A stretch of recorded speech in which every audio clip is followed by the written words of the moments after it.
Le thème général était l'apparition de nouvelles frontières et l'abolition d'autres frontières. J'essaie de mettre l'accent sur le fait que des frontières, nous en avons beaucoup. Et si je regarde cette problématique de l'angle, qui est celui de la nutrition, de la santé et du bien-être, on voit une nouvelle génération qui est ultra connectée, qui veut beaucoup savoir, qui veut des produits naturels, et qui en même temps échange ces informations de manière régulière et très rapide. Donc il y a ici une première frontière qui est en train de disparaître, et c'est celle de l'individu avec ses pairs. Donc on peut être quelqu'un qui est très populaire sur Internet et rester quelqu'un de très solitaire.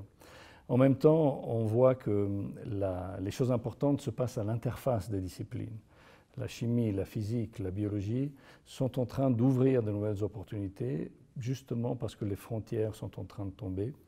J'ai mentionné l'importance que les données qui vont être générées par ces changements vont prendre dans le futur. Cette quantité de données est sans précédent. Il va falloir apprendre à les gérer, il va falloir les stocker, les analyser, les partager et ensuite analyser leur contenu pour savoir comment adapter nos stratégies à ce que ces données vont nous permettre de déduire. Et j'ai donné l'exemple d'un projet qui est extraordinaire, qui est né ici en Suisse romande, le Blue Brain Project, qui est devenu un flagship européen, qui est le Human Brain Project.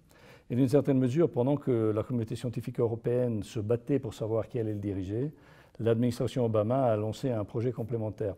Alors pour nous, c'est une très bonne chose, parce que la compétition va aller vers la qualité. Mais pour le leadership suisse, le leadership européen, on voit qu'il y a certainement des progrès à faire pour coordonner mieux les actions de manière à être vraiment des leaders dans des domaines complexes comme ceux dont nous sommes en train de parler.